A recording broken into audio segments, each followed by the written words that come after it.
dikhususkan untuk pengembangan diri, sedangkan pada kegiatan guru penggerak itu ditugaskan untuk menyampaikan kepada rekan-rekan sejawat dan kepada komunitas praktisi serta khususnya kepada murid. Baik, Bapak Ibu Guru, pada pertemuan hari ini saya akan membahas 6 submateri. Yang pertama yaitu disiplin positif dan nilai kebajikan. Yang kedua, teori motivasi, hukuman, penghargaan dan restitusi. Kemudian yang ketiga yaitu keyakinan kelas. Yang keempat, kebutuhan dasar manusia dan dunia berkualitas. Yang kelima, restitusi. Dan yang terakhir yaitu restitusi segitiga restitusi. Baiklah, kita mulai dari yang pertama yaitu pembukaan. Kita membuat sebuah uji coba yaitu mengepalkan tangan. Sekarang Bapak Ibu, seandainya pada posisi yang A, itu tugas Anda adalah mengepalkan satu tangan Anda. Coba Anda bayangkan bahwa Anda menyimpan sesuatu yang sangat berharga. Kemudian rekannya, mungkin di sebelahnya, adalah tugas B, yaitu mencoba dengan segala cara untuk membuka kepalan tangan dari rekan sebelahnya, yaitu rekan A. Teman Anda boleh membujuk, menghardik, mengintimidasi, memarahi, menggoda, atau menggelitik, bahkan menawari Anda uang agar Anda bersedia membuka kepalan tangan Anda. Silakan Bapak Ibu bisa mencobanya. Yang satu sebagai A, yang kedua sebagai B. Seolah-olah kepalan tangan A adalah sesuatu yang sangat berharga.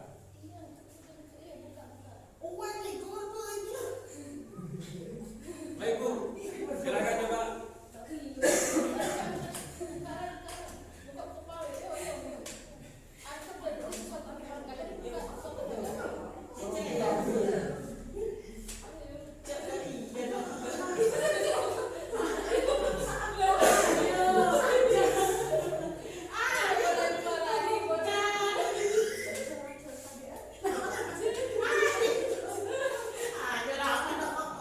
Baiklah, yang percobaan pertama, yang A tidak bersedia membuka kepala tangan. Ya. Kemudian ini bergantian sebetulnya, tapi kita mencoba satu aja. Intinya yang bisa membuka kepala tangan itu adalah bukan teman kita atau siapapun dia, tetapi yang bisa membuka tangan kita adalah diri kita sendiri. Baik. Kita lanjutkan berikutnya, yaitu tentang teori kontrol dari Dr. William Glasser. Ilmu guru mengontrol murid, yaitu pada dasarnya guru tidak dapat mengontrol murid walaupun tampaknya guru sedang mengontrol perilaku murid. Hal demikian terjadi karena murid sedang mengizinkan dirinya untuk dikontrol. Kemudian ilmu bahwa semua penguatan positif, efektif dan bermanfaat. Segala usaha untuk mempengaruhi murid agar mengulangi suatu perilaku tertentu merupakan sebuah kontrol.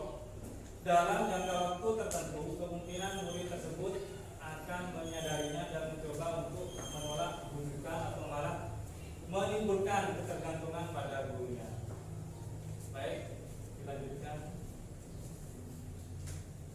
Yang berikutnya yaitu ilusi bahwa kritik dan membuat orang merasa bersalah dapat menguatkan karakter. Menggunakan kritik dan rasa bersalah untuk mengontrol murid menuju pada identitas gagal. Guru sulit untuk mengidentifikasi bahwa mereka sedang melakukan perilaku ini karena guru cukup menggunakan suara halus untuk menyampaikan pesan negatif kepada muridnya. Kemudian selanjutnya yaitu teori tentang ilusi bahwa orang dewasa memiliki hak untuk memaksa. Orang dewasa percaya bahwa mereka memiliki tanggung jawab untuk membuat murid-murid berbuat hal-hal tertentu. Apapun yang dilakukan dapat diterima selama ada sebuah kemajuan kinerja.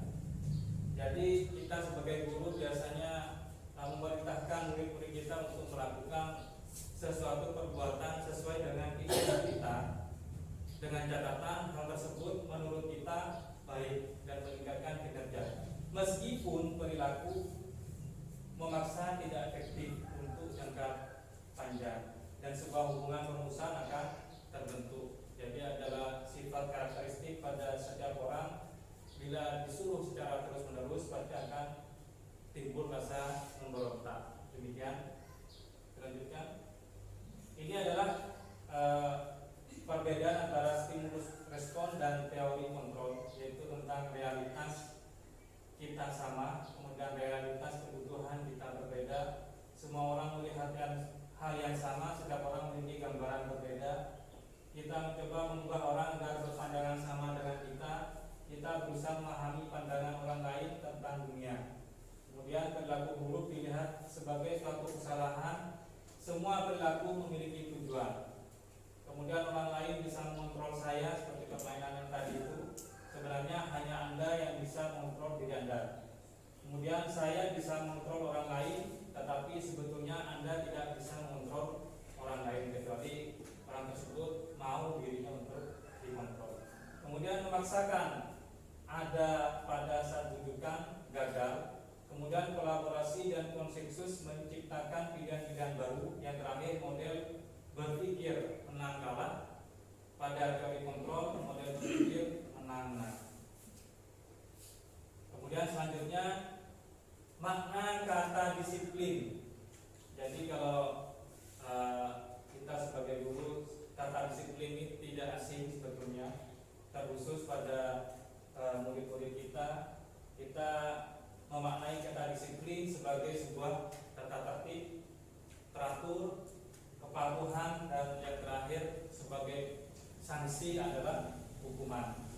Berbeda dengan disiplin positif tidak harus dengan memberikan hukuman, justru itu adalah salah satu alternatif terakhir. Kalau perlu tidak digunakan sama sekali. Jadi pada pelaksanaan disiplin positif ini tidak ada hukuman. Kata hukuman ini sebetulnya tidak ada. Kemudian selanjutnya, makna kata disiplin menurut Diana menyatakan disiplin berasal dari bahasa Latin disiplina yang artinya belajar. Kemudian disiplin diri dapat membuat seseorang menggali potensinya menuju kepada sebuah tujuan, sesuatu yang dihargai dan bermakna. Kemudian disiplin diri juga mengajari bagaimana cara kita mengontrol diri dan bagaimana menguasai diri untuk memilih tindakan yang mengacu pada nilai-nilai yang kita hargai. Motivasi yang terbangun adalah motivasi intrinsik, motivasi yang berasal dari diri kita sendiri, bukan ekstrinsik yang merupakan pengaruh dari orang lain. Kemudian disiplin positif merupakan salah satu cara menerapkan disiplin yang bertujuan untuk menumbuhkan kesadaran serta memberdayakan peserta didik tanpa adanya imbalan, kemudian tanpa adanya hukuman atau ancaman. Sebagai pendidik, tujuan kita adalah menciptakan peserta didik yang memiliki disiplin diri sehingga mereka berperilaku mengacu kepada nilai-nilai kebaikan tanpa adanya suatu paksaan atau hukuman. Kemudian tanpa adanya penghargaan, mereka dapat berperilaku menggunakan nilai-nilai kebaikan menuju arah yang lebih baik. Kemudian ini adalah nilai-nilai kebaikan dari 6 institusi organisasi yang ada. Mungkin saya membacakan satu aja karena profil pelajar Pancasila adalah merupakan tujuan pendidikan nasional pada saat ini. Profil pelajar Pancasila yaitu beriman, bertakwa kepada Tuhan Yang Maha Esa dan mempunyai karakter akhlak yang mulia. Kemudian kebajikan yang kedua yaitu mandiri, benar kritis, berkebinekaan global, bergotong royong dan kreatif. Ini adalah contoh nilai-nilai kebajikan yang lain. Mungkin bisa sambil dipahami tapi dilanjutkan aja. Terus 9 karakter ialah cinta Tuhan, kemudian kemandirian, kejujuran. Ini dari petunjuk semua hidup. Kemudian untuk dari sifat esensial hidup. Ini dari Virtus Project. Terus kemudian untuk menghindari ketidaknyamanan atau hukuman, tingkat terendah dari motivasi perilaku manusia. Ini adalah 3 motivasi perilaku manusia. Yang pertama yaitu di tingkat rendah adalah menghindari ketidaknyamanan atau menghindari hukuman. Jadi orang yang motivasi perilakunya untuk menghindari hukuman atau ketidaknyamanan akan bertanya, apa yang akan terjadi apabila saya tidak melakukannya? Ini biasanya sering kita jumpai pada peserta didik kita. Kalau diberi tugas, mereka akan bertanya, kalau nggak kerjakan bagaimana Bu? Apakah dihukum atau bagaimana? Kan biasanya seperti itu. Kemudian yang kedua yaitu mereka sedang menghindari permasalahan yang mungkin muncul dan berpengaruh pada mereka secara fisik, psikologis maupun tidak terpenuhinya kebutuhan. Jadi kalau tidak melaksanakan nanti akan dihukum, yang jadi permasalahan pada fisiknya, apa psikologisnya atau bagaimana seperti itu.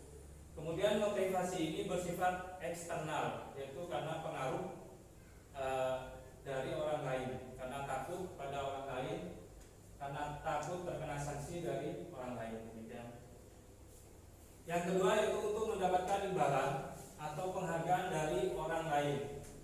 Kalau yang pertama karena takut mendapatkan hukuman, yang kedua hanya ingin untuk mendapatkan imbalan.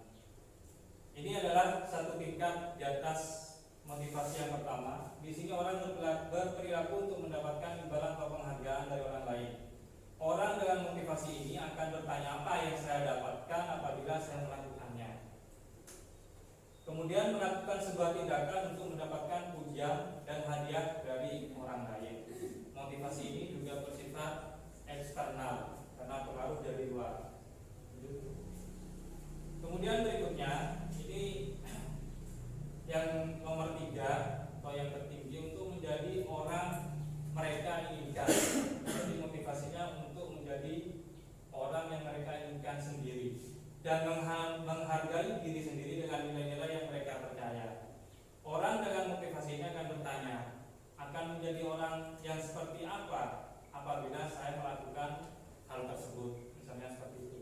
Mereka melakukan sesuatu karena nilai yang mereka yakini dan hargai, dan mereka melakukannya karena mereka ingin menjadi orang yang melakukan nilai-nilai yang mereka yakini sendiri. Jadi motivasi yang terakhir ini berasal dari dirinya sendiri, bukan karena pengaruh dari orang lain. Lanjut. Ini contoh identitas gagal dan identitas sukses. Yang pertama yaitu sesuatu yang menyakitkan harus terjadi. Ini terkait dengan hukuman, konsekuensi dan restitusi. Kalau konsekuensi sesuatu harus terjadi, sedangkan restitusi merupakan pilihan. Jadi pilihan berasal dari dirinya sendiri. Yang kemudian nomor 2 itu tidak nyaman untuk murid anak untuk jangka waktu panjang. Jadi kalau hukuman ini menimbulkan rasa ketidaknyamanan pada murid apabila murid tersebut mendapatkan hukuman, bisa karena adanya rasa malu atau sakit atau bagaimana, itu adalah dampak yang ditentukan. Sedangkan konsekuensi tidak nyaman untuk murid dalam jangka waktu yang lebih pendek. Kemudian restitusi menguatkan untuk murid atau anak dalam jangka waktu yang panjang. Kemudian hukuman, korban mendapatkan keadilan. Kemudian konsekuensi, korban bisa diabaikan. Kemudian restitusi, korban mendapatkan ganti atau penguatan. Untuk hukuman, murid atau anak akan tersakiti, baik secara psikologisnya ataupun fisiknya.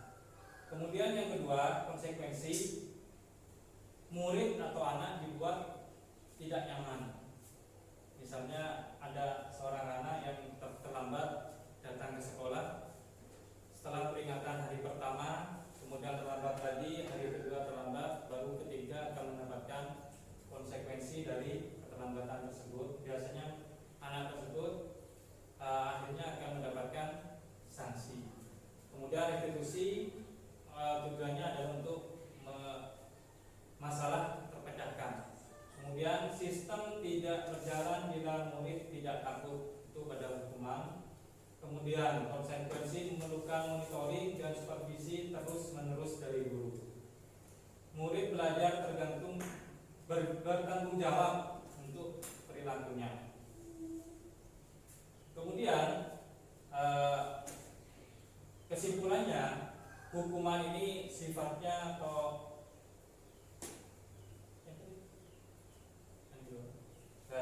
negatif, kalau konsekuensi netral, sedangkan restitusi adalah penguatan positif. Kesimpulan dari hukuman, konsekuensi, dan restitusi. Hukuman bersifat tidak terencana atau tiba-tiba anak atau murid tidak tahu apa yang akan terjadi. Tiba-tiba apabila ada kesalahan dipanggil, kemudian diberikan sanksi. Ini adalah model hukuman. Kemudian yang kedua itu hukuman bersifat satu arah. Jadi yang memberikan sanksi itu adalah guru. Jadi murid tidak tahu apa yang diberikan sanksi, apakah ditegur atau kan disuruh nulis atau bagaimana, itu yang tahu hanyalah guru. Ini disebut hukuman bersifat satu arah. Kemudian yang terakhir itu hukuman bersifat yang diberikan bisa berupa fisik atau psikis. Kalau fisik ini biasanya tubuh, biasa disuruh kerja atau yang lelah itu biasanya fisiknya, tubuhnya. Kalau psikis ini adalah psikologisnya. Kemudian lanjut. Konsekuensi adalah bentuk disiplin yang sudah terencana atau sudah disepakati, sudah dibahas dan disetujui oleh murid dan guru. Pada konsekuensi, murid tetap dibuat tidak nyaman untuk jangka waktu yang pendek.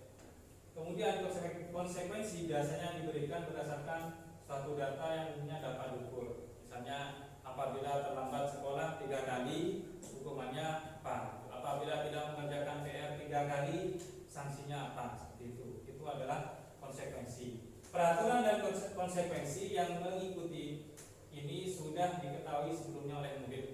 Jadi murid sudah tahu.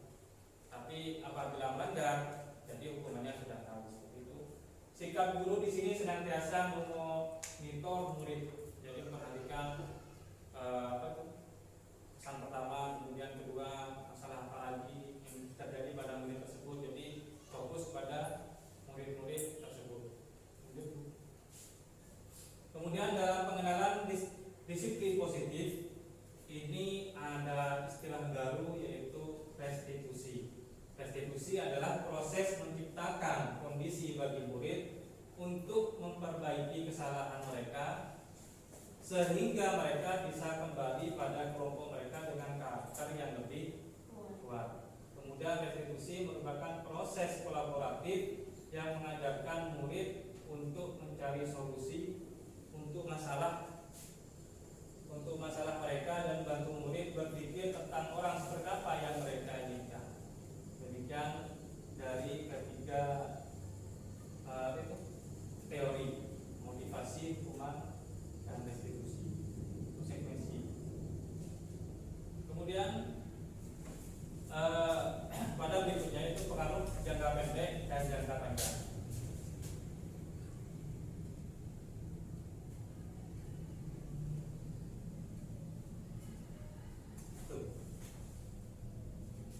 Lanjut. Masih hidup ini. Kemudian pengaruh jangka pendek dan jangka panjang. Penghargaan efektif jika kita menginginkan seorang melakukan sesuatu yang kita inginkan dalam jangka waktu yang pendek. Jadi penghargaan tersebut sebetulnya bukan sesuatu yang mutlak baik bagi yang penerimanya, tapi penghargaan dapat memberikan dampak-dampak negatif. Ini adalah contoh dampak negatif yang pertama, yaitu penghargaan efektif jika kita menginginkan seorang melakukan sesuatu yang kita inginkan dalam jangka waktu pendek. Jika kita menggunakan penghargaan pada berikutnya dan berikutnya, setelah didana, maka orang tersebut akan tergantung. Apabila contohnya seorang murid disuruh membeli pensil, kita menyuruh beli pensil. Pada hari pertama kita beri uang, pada berikutnya kita menyuruh membelikan buku, kemudian kita berikan uang lagi. Berikutnya kita menyuruh tanpa memberikan imbalan. Kira-kira mereka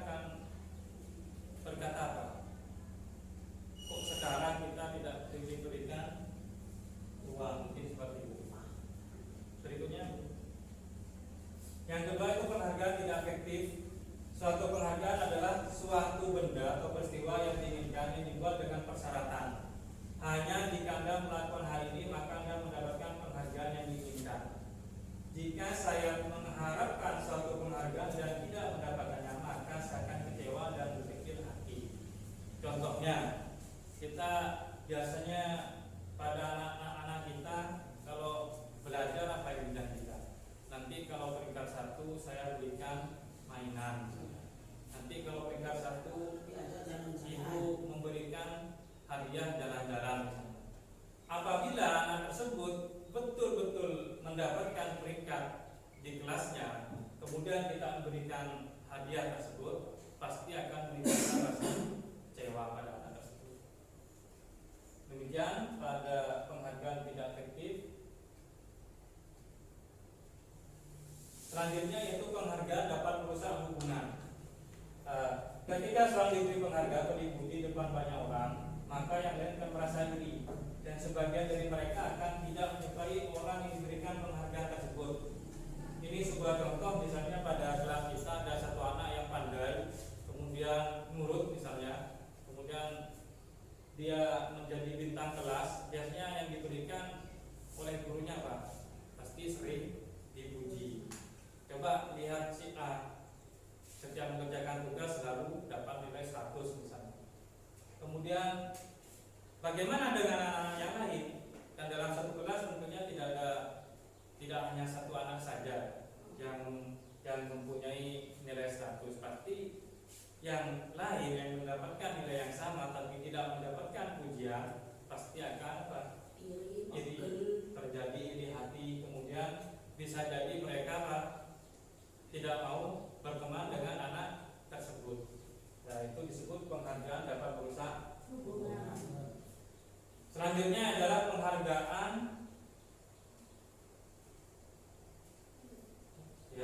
penghargaan dapat mengurangi ketepatan. Ini adalah contoh secara acak mungkin itu. Misalnya kita dalam satu kelas, anak-anak kita disuruh menebak gambar wajah atau gambar buah. Dari sekian gambar, manakah gambar buah? Kemudian dari sekian banyak murid itu kita kasih hadiah. Yang betul misalnya separuh dari kelas menebak yang betul, kita kasih permen. Bagaimana dengan separuh tersebut? Dan separuh lagi bisa jadi yang separuh tidak mendapatkan hadiah, justru menebak gambar lebih tepat, seperti itu. Kemudian selanjutnya penghargaan menurunkan kualitas. Penghargaan dilakukan pada, ini adalah sebuah percobaan atau sampel. Pengamatan dilakukan pada sekelompok mahasiswa yang sedang kerja praktik di sebuah surat kabar atau kabar universitas. Saat itu mereka sedang belajar menuliskan sebuah artikel tentang sebuah judul berita. Seiring waktu mahasiswa tersebut semakin mampu bekerja dengan cepat. Kemudian ada beberapa mahasiswa yang dibayar untuk setiap judul berita utama yang mereka mampu hasilkan. Dan setelah beberapa lama, mahasiswa yang dibayar ini hasil kinerjanya berhenti berkembang. Kenapa? Karena orientasinya bukan apa? Untuk bekerja dengan lebih baik, tetapi bekerja dengan imbalan. Jadi saat imbalan diberikan, seharusnya 2 hari selesai, 1 hari mendapat imbalan, maka mereka akan berlomba-lomba untuk membuat artikel sebanyak-banyaknya agar dibayar lebih banyak. Jadi hasilnya pun tidak akan sempurna. Demikian. Selanjutnya, penghargaan mematikan kreativitas. Murid-murid diminta berpikir mengenai hadiah atau penghargaan yang bisa mereka dapatkan bila berhasil menulis sebuah puisi. Kreativitas kelompok murid-murid ini menjadi berkurang dibandingkan dengan yang tidak diberitahukan tentang hadiah yang bisa mereka terima. Penelitian menunjukkan bahwa pekerjaan seni atau sebuah penulisan cerita menjadi kurang efektif dan kreatif bila dijanjikan sebuah hadiah atau penghargaan. Kemudian penghargaan menghukum. Penghargaan menghukum mereka yang tidak mendapatkan penghargaan. Ini yang terjadi misalnya di di sekolah kita atau di kelas kita terdapat sistem ranking. Kalau dulu waktu kita sekolah itu ada namanya sistem ranking atau peringkat kelas. Tetapi akhir-akhir ini penulisan sistem ranking ini tidak diperkenankan. Hal ini berhubungan dengan sebuah penghargaan dapat menghukum. Kenapa? Karena pada sistem ini anak yang mendapatkan ranking mungkin akan bersenang hati, tetapi anak yang tidak mendapatkan ranking seperti mendapatkan hukuman. Bisa jadi di sekolah seperti biasa-biasa saja, tapi ketika sampai rumah sama orang tuanya pasti akan dimarahi. Kemudian selanjutnya, motivasi dari dalam diri. Saat seorang anak belajar untuk pertama kali, menggabungkan huruf-huruf dan kata-kata setelah menyadari bahwa ia dapat membaca, timbul pijar di matanya dan sebuah senyuman di wajahnya. Apabila pada saat anak tersebut sedang menikmati masa-masa bahagianya karena bisa menggabungkan huruf, tiba-tiba kita memberikan hadiah, tentunya hadiah yang kita berikan dapat mengurangi kepuasan dan kebahagiaan anak tersebut. Itu disebut dengan motivasi motivasi dari dalam diri yang dihukum oleh kita. Kemudian restitusi sebuah pendekatan untuk menciptakan disiplin positif. Restitusi juga sebuah proses kolaborasi yang mengajarkan murid untuk mencari solusi untuk masalah dan membantu murid berpikir tentang orang seperti apa yang mereka inginkan dan bagaimana mereka harus memperlakukan orang lain. Kemudian restitusi membantu murid menjadi lebih memiliki tujuan, disiplin positif dan memulihkan dirinya setelah berbuat salah. Tujuannya adalah menjadi orang yang menghargai nilai-nilai kebaikan yang mereka percayai. Ini adalah ciri-ciri restitusi. Yang pertama, bukan untuk menebus kesalahan, namun untuk belajar dari kesalahan. Sedangkan pada hukuman atau konsekuensi itu adalah sebuah penebusan dari kesalahan yang dilakukan.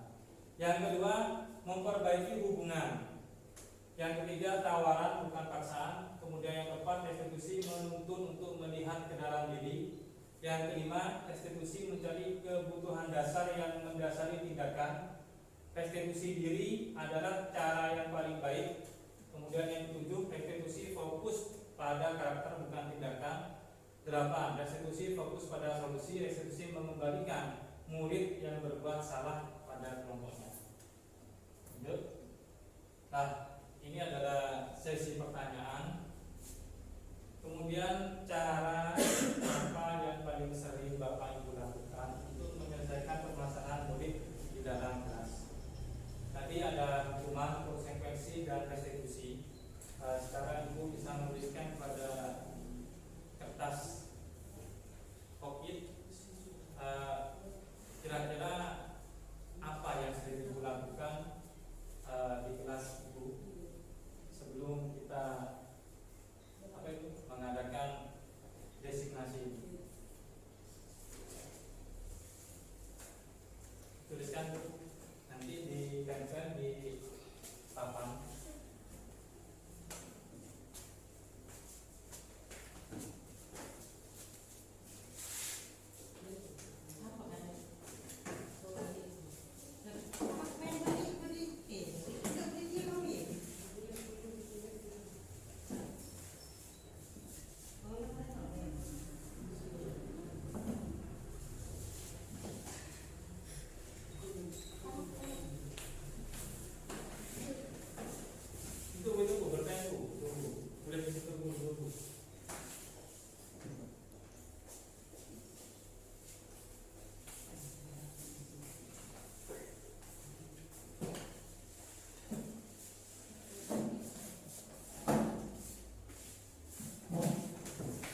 Jawaban yang kedua, hukuman dan konsekuensi. Jawaban yang ketiga, hukuman dan konsekuensi. Yang keempat, konsekuensi. Kemudian ada yang hukuman dan restitusi. Kemudian yang terakhir ada hukuman dan konsekuensi. Yang mungkin selama ini restitusi ini masih awam dan masih baru kita ketahui, bahwa sebelum-sebelumnya kita lebih kenal yang namanya hukuman, dan yang lebih baik setelahnya itu adalah konsekuensi. Kedua jenis motivasi tersebut itu sama-sama memberikan dampak atau sanksi kepada peserta didik, dan justru berbeda jauh pada proses disiplin positif, di mana kita mengenal adanya kata restitusi, di mana di situ tidak ada sebuah hukuman tapi justru adalah motivasi dari dalam diri atau intrinsik. Lanjut. Kemudian pada subbab yang ketiga ada keyakinan kelas. Keyakinan kelas di sini adalah tata cara pembentukannya.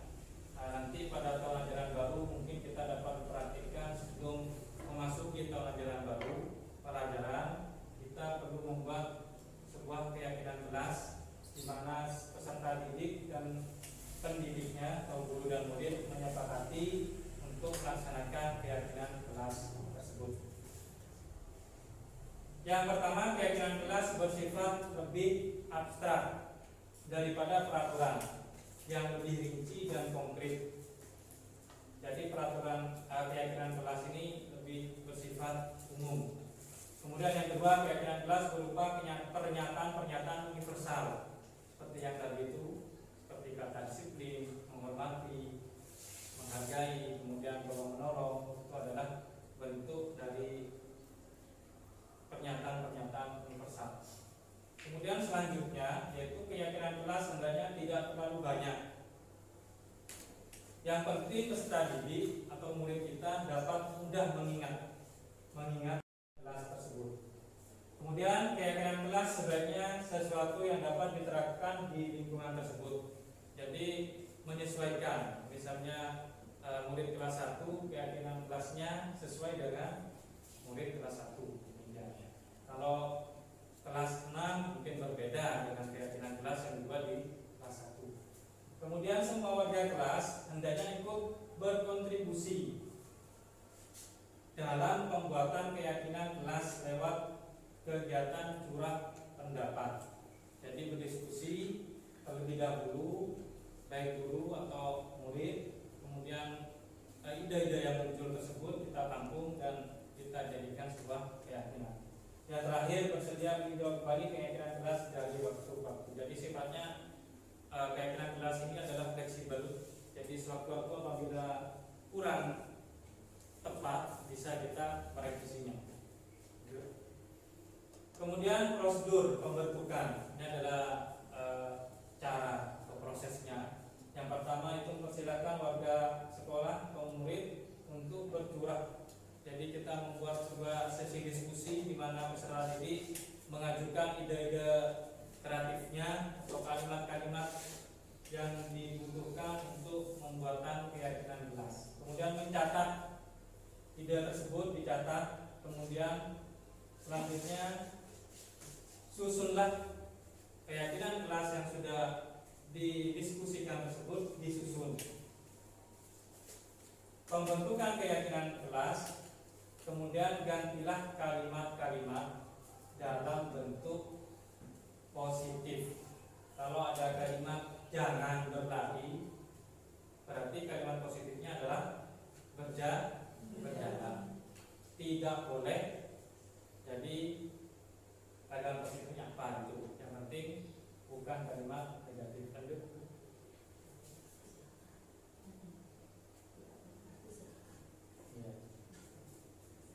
Kemudian berikutnya itu tinjau kembali daftar curah pendapat yang sudah dicatat. Kemudian tinjau ulang keyakinan kelas secara bersama-sama. Sebaiknya keyakinan kelas tidak terlalu banyak agar bisa mudah diingat dan dihafalkan. Kemudian setelah keyakinan kelas selesai dibuat, maka semua warga kelas dipersilakan tinjau ulang Jadi membuat diskusi kembali tentang hasil-hasilnya, apakah sudah disepakati. Kalau sudah disepakati, maka kesepakatan yang sudah dibuat itu ditempel di dinding kelas agar selalu diingat dan dibaca oleh semua warga kelas. Ini adalah contoh yang pertama pada kelas 1. Keyakinan kelasnya, setiap anggota kelas perlu belajar, setiap anggota kelas perlu senang. Kalau kelas 1 kan sifatnya lebih banyak bermain. Kemudian setiap anggota kelas perlu melakukan tugas seperti ini. Kemudian pada kelas 5 berbeda lagi kalimatnya, selalu bersikap positif, senantiasa menjadi diri terbaik, kemudian percaya dan menghormati orang lain, berkomitmen terhadap setiap tugas, saling membantu misalnya. Kemudian untuk kelas 7 contohnya yaitu hormat. Kami meyakini bahwa sangat penting untuk menghormati semua orang dan barang milik orang lain. Bekerja, kami meyakini bahwa sangat penting untuk mengerjakan segala pekerjaan atau tugas yang diberikan oleh guru. Itu adalah contoh dari keyakinan kelas. Baik. Ada pertanyaan? Pak, mau tanya? Ya, Bu, silakan. Dari materi yang tadi dijelaskan, kalau begitu apa perbedaan dari peraturan kelas dengan keyakinan kelas? Baik, terima kasih Bu pertanyaannya. Apa perbedaan dari peraturan kelas dan keyakinan kelas? Yang pertama yaitu dari proses pembuatannya. Peraturan kelas itu dibuat oleh satu pihak. Kalau peraturan sekolah biasanya yang membuat adalah pihak sekolah. Kalau peraturan kelas yang membuat adalah guru.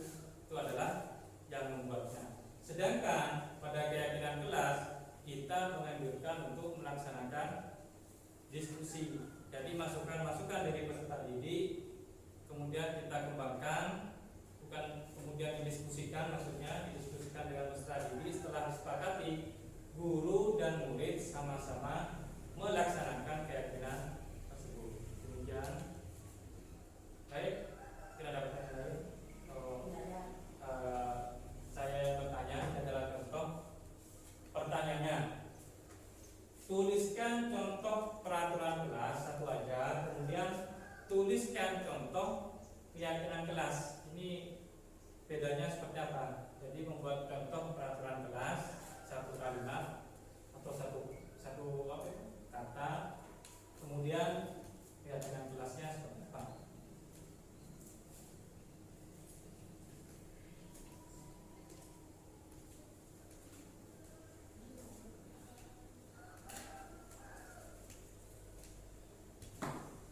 Sudah Bu?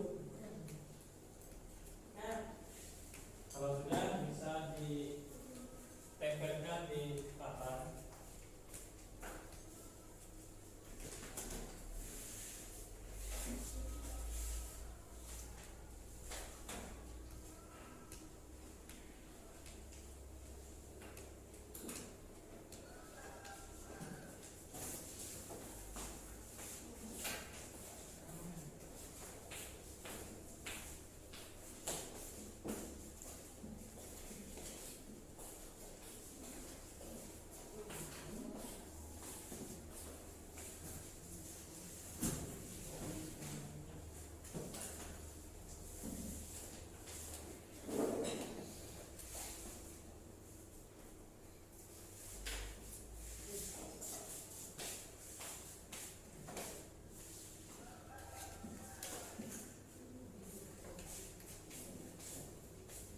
Kalau sudah semua, saya akan membacakan dua saja yang paling awal.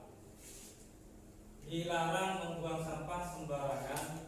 Contoh keyakinan kelasnya adalah jagalah kebersihan.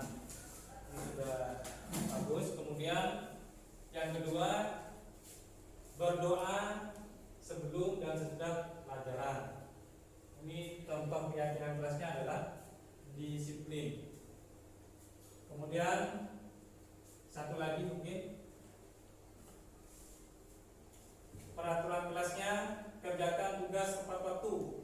keyakinan kelasnya adalah disiplin dan bertanggung jawab.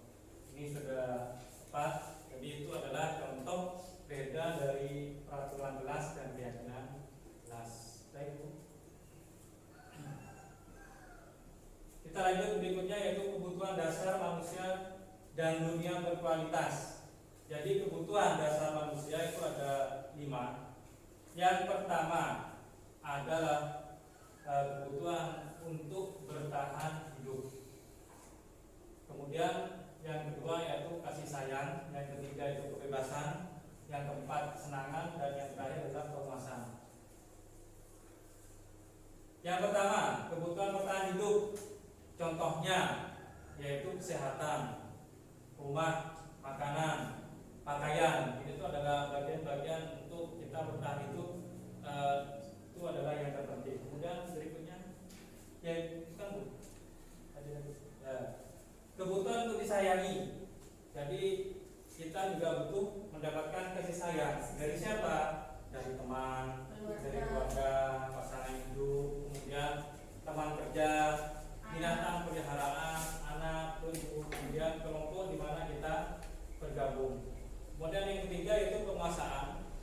Penguasaan contohnya adalah mencapai sesuatu, menjadi kompeten misalnya, kemudian menjadi terampil, menjadi pemimpin misalnya, atau menjadi guru dan sebagainya. Ini adalah penguasaan.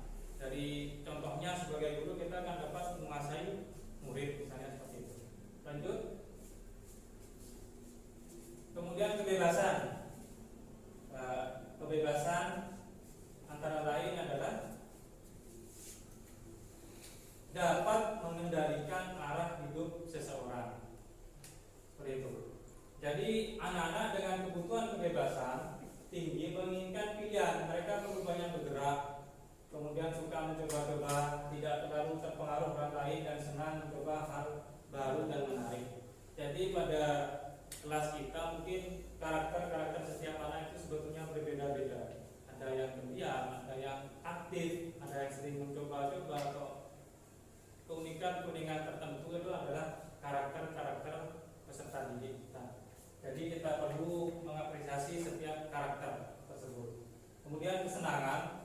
Kebutuhan dan kesenangan adalah kebutuhan untuk mencari kesenangan bermain dan tertawa. Saat mereka bermain, mereka mempelajari keterampilan hidup yang penting. Ini yang ada dalam peserta didik kita. Lanjut. Kemudian dunia berkualitas. Dunia berkualitas Anda adalah tempat khusus dalam pikiran Anda, tempat Anda menyimpan gambaran presentasi dari semua yang Anda inginkan. Dunia berkualitas berisi orang-orang, hal-hal, dan apa saja yang terbaik dalam hidup Anda dan membuat Anda merasa bahagia dan terpenuhi kebutuhan dasar Anda. Jadi kebutuhan dunia berkualitas ini bukan sesuatu yang benar-benar terjadi pada saat ini, tapi bisa berupa gambaran. Saat kita membayangkan saja kita sudah senang. Ini adalah maksud dari dunia berkualitas. Kemudian murid kita juga punya gambaran dunia berkualitas mereka. Tentunya sebagai guru kita ingin mereka masukkan. Jadi yang kita harapkan dalam dunia berkualitas tersebut, murid kita masukkan kita sebagai gurunya. Berarti kalau kita masuk ke dalam dunia berkualitas mereka, mereka menganggap kalau kita adalah bagian terpenting dari mereka. Kemudian bisa lanjut. Pertanyaannya, siapakah orang-orang yang paling penting dalam hidup Bapak Ibu yang ingin dibawa ke dunia berkualitas Bapak Ibu? Orang tua. Orang tua, anak, pasangan, apa Pak? Kucing mungkin, saudara. Bisa selain keluarga, bisa juga kita dapat misalnya hewan. Kesenangan kita, kucing, ikan misalnya, itu bisa dibawa masuk ke dunia berkualitas. Selanjutnya, kemudian yang kelima yaitu restitusi dan 5 posisi kontrol. 5 posisi kontrol yang pertama adalah sebagai penghukum, yang kedua sebagai pembuat merasa bersalah, yang ketiga sebagai teman, yang keempat sebagai pemantau, dan yang terakhir adalah manajer. Baik, Bu. Ini adalah contoh pertanyaan pemantik atau pertanyaan pembuka. Anto jarang sekali hadir di pembelajaran jarak jauh. Dan pada saat hadir pun Anto seringkali menggunakan kata-kata kasar di kolom chat, mengejek teman-temannya. Hal ini sudah sangat mengganggu dan beberapa orang tua yang mengikuti pembelajaran daring mengeluhkan tentang perilaku Anto di pembelajaran jarak jauh. Bila Anda seorang kepala sekolah atau seorang guru yang ada dalam grup tersebut, penerapan disiplin apakah yang akan Anda lakukan kepada Anto? Menegur dan menasihati. Yang pertama, memanggilnya, memanggil, kemudian memberikan arahan. memanggil dan berikan arahan. Kalau tadi itu kan ada lima itu ya. Ada penerapan disiplin apa? Hukuman, konsekuensi, dan restitusi. Ya, pada intinya kita akan memberikan konsekuensi. Jadi mengingatkan 1 kali, 2 kali, atau 3 kali baru memberikan sanksi. Baik. Selanjutnya ini adalah 5 posisi kontrol. Yang pertama yaitu penghukum. Seorang hukum bisa menggunakan hukuman fisik maupun verbal. Mereka senantiasa mengatakan bahwa sekolah memerlukan sistem atau alat yang dapat lebih menekan murid-murid lebih dalam lagi. Biasanya kata-kata yang keluar itu kata-kata yang dengan suara tinggi, bahasa tubuh atau mata melotot misalnya, atau jari menunjuk-nunjuk. Mungkin guru-guru yang menerapkan posisi penghukum akan berkata, patuhi aturan saya atau awas, besok tidak naik kelas misalnya. Kemudian kamu selalu mengajar yang salah, selalu pasti selalu yang terakhir selesai. Itu adalah contoh dari penghukum. Guru seperti ini senantiasa percaya hanya ada satu cara agar pembelajaran bisa berhasil, yaitu dengan cara yang diakui. Yang selanjutnya yaitu pembuat merasa bersalah.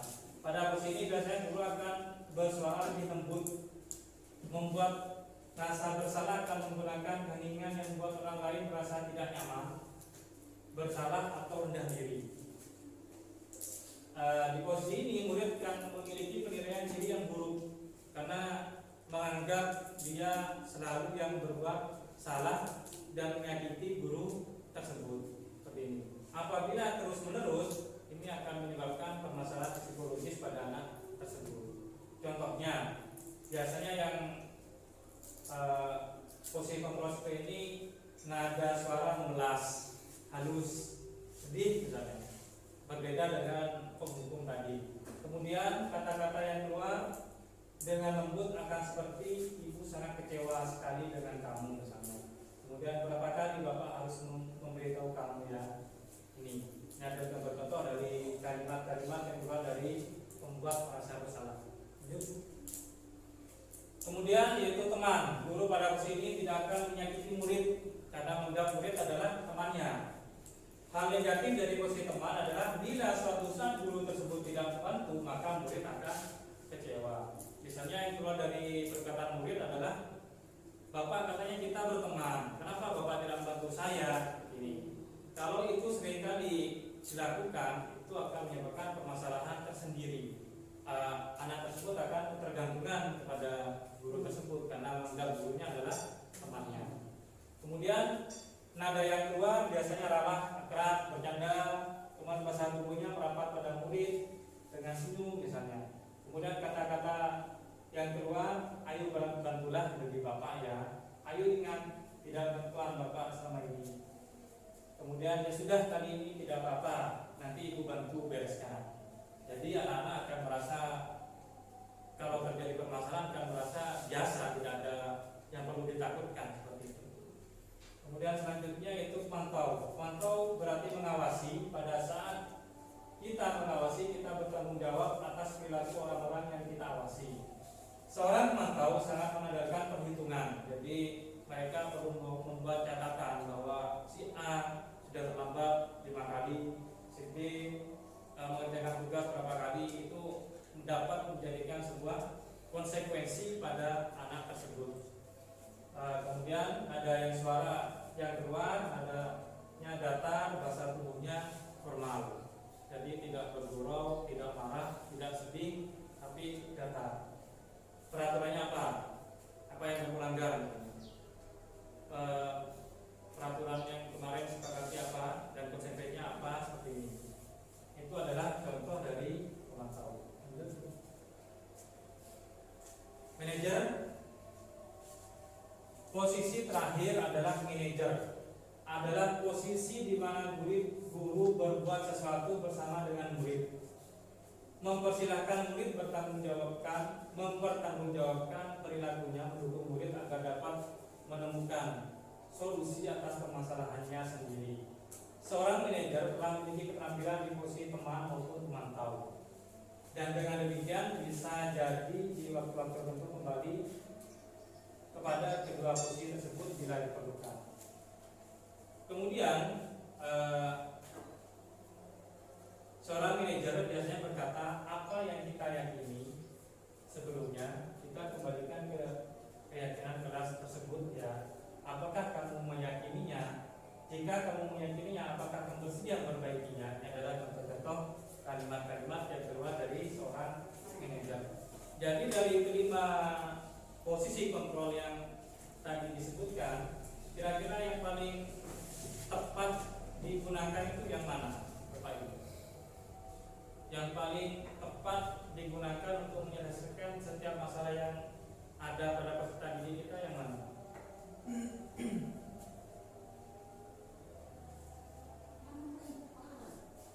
Yang nomor 4 sebagai pemantau, yang nomor 5 sebagai manajer. Jadi pada disiplin positif, posisi yang bukan diharuskan tapi kita bisa menggunakan yaitu adalah posisi teman, pemantau, dan manajer. Tapi yang lebih dianjurkan yaitu pada posisi manajer. Ini adalah posisi yang terbaik dan paling tepat digunakan pada kondisi peserta didik pada saat ini.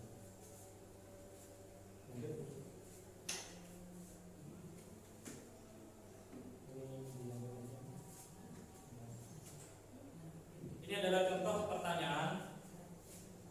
Sabrina bisa dibaca mungkin kelihatan. Ini adalah contoh studi kasus. Contoh studi kasus yang terjadi. Coba dipahami dan dibaca. Kira-kira dalam kasus data sikap posisi apa yang diambil oleh Bapak Lukman?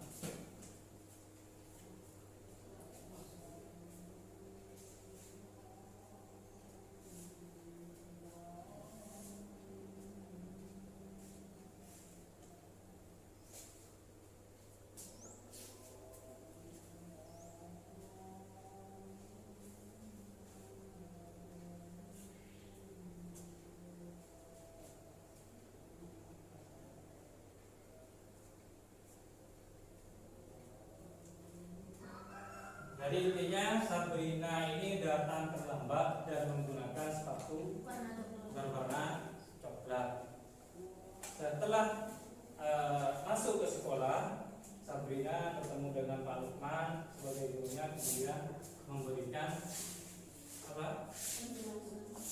Memberikan terburu-buru ya, sehingga tidak memperhatikan sepatunya. Nah, poinnya di bagian ini, namun Pak Lukman tidak mau tahu, tidak kamu telah melanggar peraturan sekolah kalau tidak sanggup ambil sepatu di rumah atau diantarkan sepatu ke sekolah. Ya sudah, kamu tidak bersepatu saja seharian. Ini kalau dari melihat dari kelima posisi kontrol ini masuk yang mana? Posisi kontrol yang mana tadi? Hukuman bersalah, teman. Yang ada pada kasus ini adalah Pak Lukman sebagai seorang penghukum. ya penghukum. Jadi mereka Pak Lukman ini langsung memberikan sanksi kepada Sabrina. Sabrina. Kemudian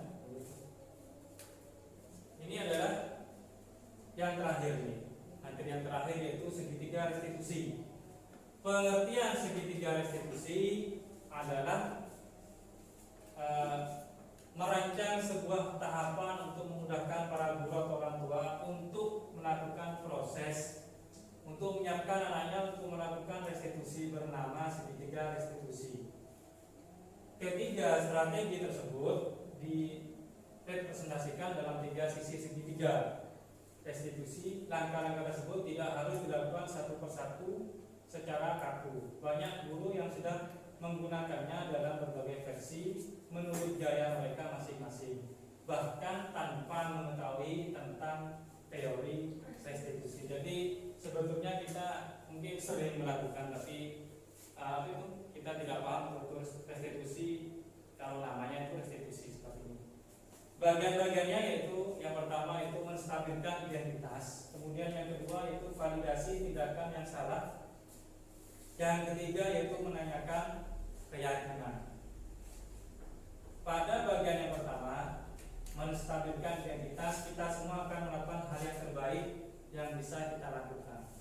Jadi bagian ini kita memberikan semangat. Jadi tidak langsung memberikan hukuman kepada murid kita. Ini adalah contohnya. Pada bagian yang bawah, ini adalah yang pertama ini. Menstabilkan identitas, setiap orang pasti pernah melakukan kesalahan. Itu yang kata-kata gua pada guru atau yang memberikan penguatan. Kamu bukan satu-satunya yang pernah melakukan ini. Itu kalimat-kalimatnya. Kemudian yang kedua itu kamu tentu punya alasan mengapa melakukan. Kemudian adakah cara yang lebih efektif untuk mendapatkan apa yang kamu butuhkan. Kemudian pada bagian penyelesaiannya, keyakinan kelas apa yang telah kita sepakati. Kamu ingin menjadi orang yang seperti apa? Ini adalah bagian-bagian dari segitiga restitusi. Ini adalah contoh selengkapnya. Jadi ada bagian potongannya, mungkin bisa sedikit dipahami pada bagian ini. Ini adalah contoh kalimatnya, mengapa berbuat salah itu tidak apa-apa di bagian yang pertama. Kalau ada murid yang melakukan misalnya ke sekolah menggunakan seragam yang salah mungkin, atau terlambat ke sekolah, apabila satu kali mungkin bisa digunakan penguatan segitiga restitusi. Pak, bisa lanjut.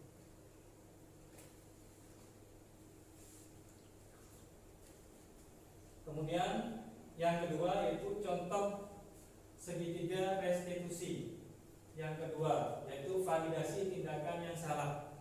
Kalimat-kalimat yang muncul pada bagian yang kedua adalah padahal kamu bisa melakukannya yang lebih buruk dari ini ya, tapi kamu sudah tidak melakukannya, itu sudah baik misalnya. Kamu pasti punya alasan mengapa melakukan hal itu. Kemudian kamu patut bangga pada dirimu sendiri karena kamu telah melindungi sesuatu yang penting buatmu. Yang ketiga, posisi menanyakan keyakinan. Apa yang kita percaya sebagai kelas atau keluarga. Kemudian apa nilai-nilai umum yang kita telah sepakati. Kalau ada keyakinan kelas bisa kembali kepada keyakinan kelas tersebut. Apa bayangan kita tentang kelas yang ideal misalnya, itu adalah contoh-contohnya. Baik, ini kita langsung aja. Baiklah, Bapak Ibu yang berbahagia, terima kasih karena sudah mengikuti diseminasi pada siang hari ini. Kita dapat berkumpul dan berbagi pengalaman tentang budaya positif. Demikian yang dapat saya sampaikan. Apabila ada salah-salah kata atau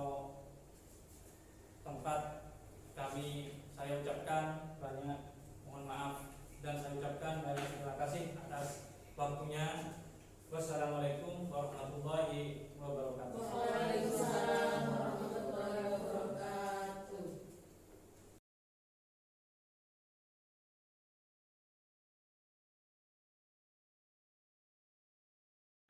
Assalamualaikum warahmatullahi wabarakatuh. Waalaikumsalam warahmatullahi wabarakatuh. Baiklah anak-anakku sekalian, kalian sekarang sudah memasuki kelas 5. Ya. Sebelumnya kalian sudah libur panjang selama 3 minggu. Sekarang kita mulai masuk sekolah kembali, ya. Sekarang sebelum kita memulai sekolah, Bapak mau tanya, ya. Kalian tahu peraturan sekolah? Tahu peraturan sekolah? Contohnya apa? Pak, ngacung. Ayo, satu. Ayo, Pak. Tidak boleh melanggar peraturan. Yang lain? Tidak boleh merokok. Ada yang merokok? Nggak ada, ya. Kalau anak SD nggak boleh merokok. Ya, sampai dewasa juga nggak boleh merokok karena merokok dapat merusak kesehatan. Ada lagi peraturan sekolah. Ada lagi apa? Tidak boleh membuang sampah sembarangan. Satu lagi, ayo. Ya Pak. Tidak boleh membuli, ya. Itu adalah peraturan-peraturan sekolah. Sekarang sebelum memasuki pelajaran, ya, kegiatan pelajaran di kelas 5 ini, kita membuat keyakinan kelas, ya. Keyakinan kelas itu dibuat berdasarkan kemauan kalian dan kesepakatan antara guru dan murid, ya. Kalian nanti membuat daftar keyakinan kelas, apa saja kalimatnya nanti kita diubah menjadi kalimat kata-kata kebajikan tadi, ya. Coba kalian tulis sekarang di kertas, nanti ditulis contoh satu keyakinan kelas, nanti ditempel di papan ini, ya. Keyakinan kelasnya ada aja dulu, ya. Apa itu? Seperti contohnya apa? Yang ada di kelas, ya. Coba ditulis.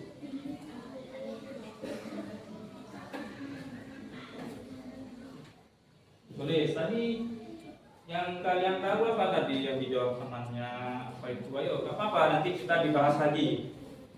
Nah, ada yang tidak dapat kertas?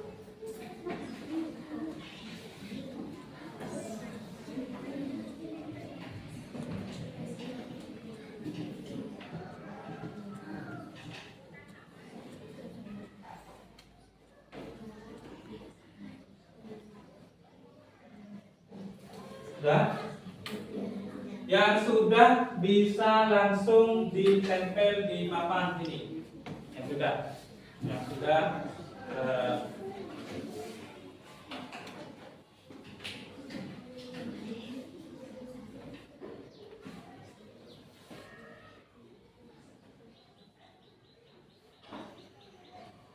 ayo, yang sudah boleh maju, yang ditempel, tempel di sini. Di sini nggak apa-apa. Ya, di sini aja. Nanti di situ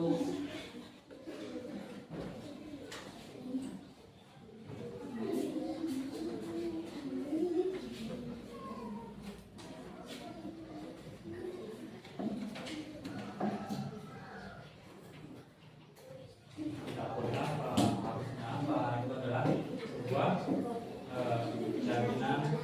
Nah,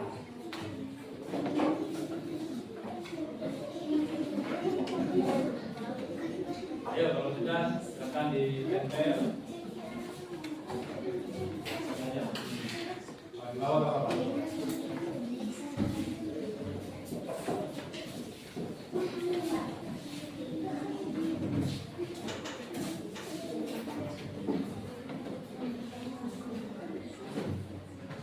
Sudah semua?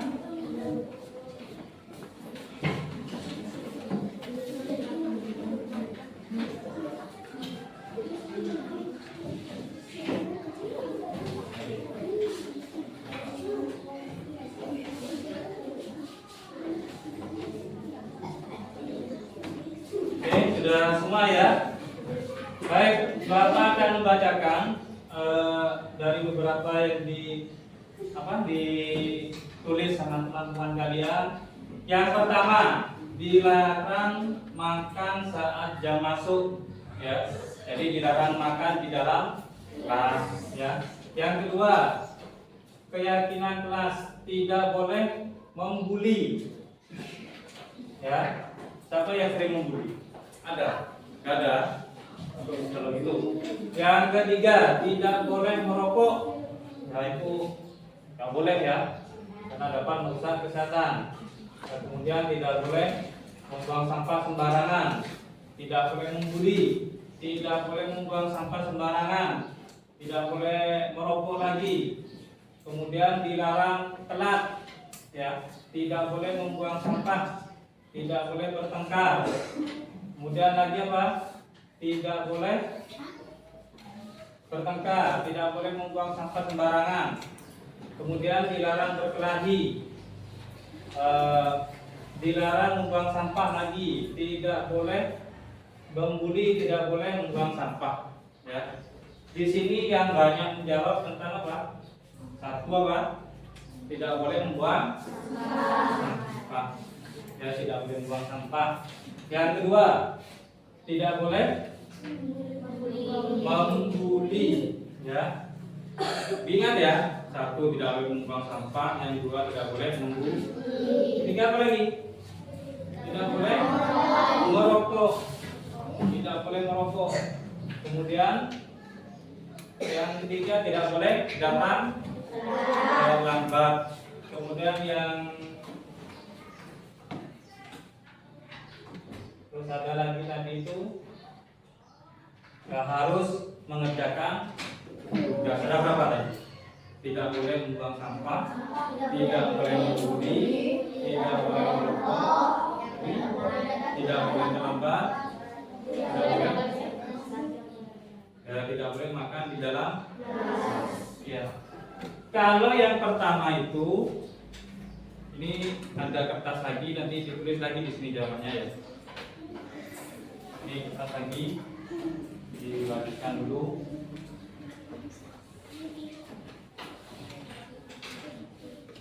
Ya. Bagikan.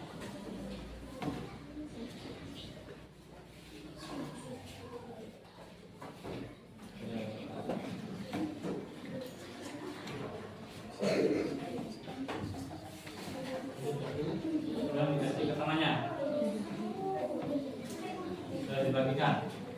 Coba dari jawaban kalian, kesepakatan kalian yang pertama yaitu dilarang makan di dalam kelas. Ya. Kenapa kok dilarang makan di dalam kelas? Karena akan menimbulkan banyak sampah. Ya. Jadi kalau banyak sampah itu apa? Dapat merusak kesehatan. Dan apa itu? Apa artinya itu? Di situ ditulis apa? Menjaga kebersihan dan kesehatan. Nah, ya, ditulis nomor 1 menjaga kebersihan dan kesehatan. Tulis semua di keyakinan kita. Ya, di situ nomor 1 menjaga kesehatan dan kebersihan. Ya. Sudah? Tulis di situ.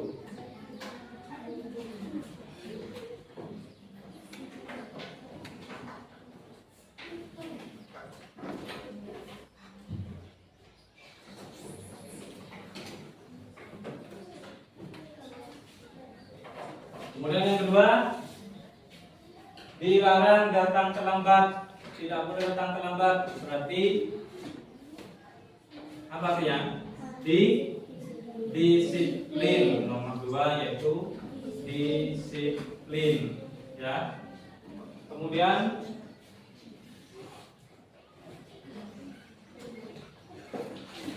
yang ketiga, tidak boleh membuli.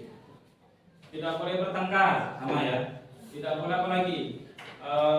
Mencemooh atau mengejek temannya. Itu bagian dari apa? Saling apa?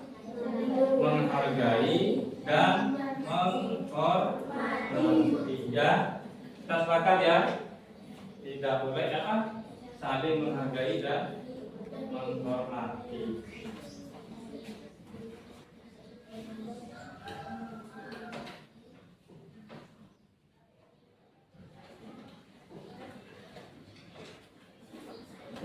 Kalau ini, kalau dilarang merokok itu masuk apa? Kesehatan. Nah, tadi ya menjaga kesehatan dan nggak usah ditulis lagi kalau sama. Selanjutnya aja, apa lagi tadi? Kata waktu sudah? Belum. Disiplin tadi apa ya? Disiplin sudah. Terus ini harus mengerjakan tugas tepat waktu. Itu apa? Disebut apa? Tanggung jawab. Ya, ada 4.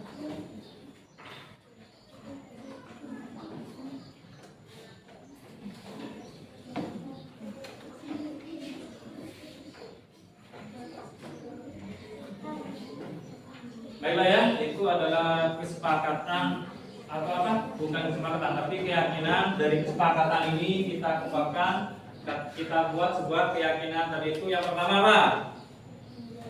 Menjaga kebersihan dan kesehatan. Yang kedua, disiplin. Baik disiplin masalah pakaian, baik disiplin masalah masuk tepat waktu. Yang ketiga, saling menghargai dan menghormati sesama teman, saling menghargai, kepada guru menghormati. Ya, itu ya. Kemudian yang terakhir apa? Bertanggung jawab. Baik keyakinan kalian tadi itu, kesepakatan keyakinan itu kita tempel di sini. Nanti ini adalah keyakinan kelas yang kita sepakati. Dan keyakinan tersebut harus kita laksanakan. Baik ya, demikian kita sudah sepakati. Kalian ditempel aja dulu. Kita tempel keyakinannya. Tempel di sini. Tempel.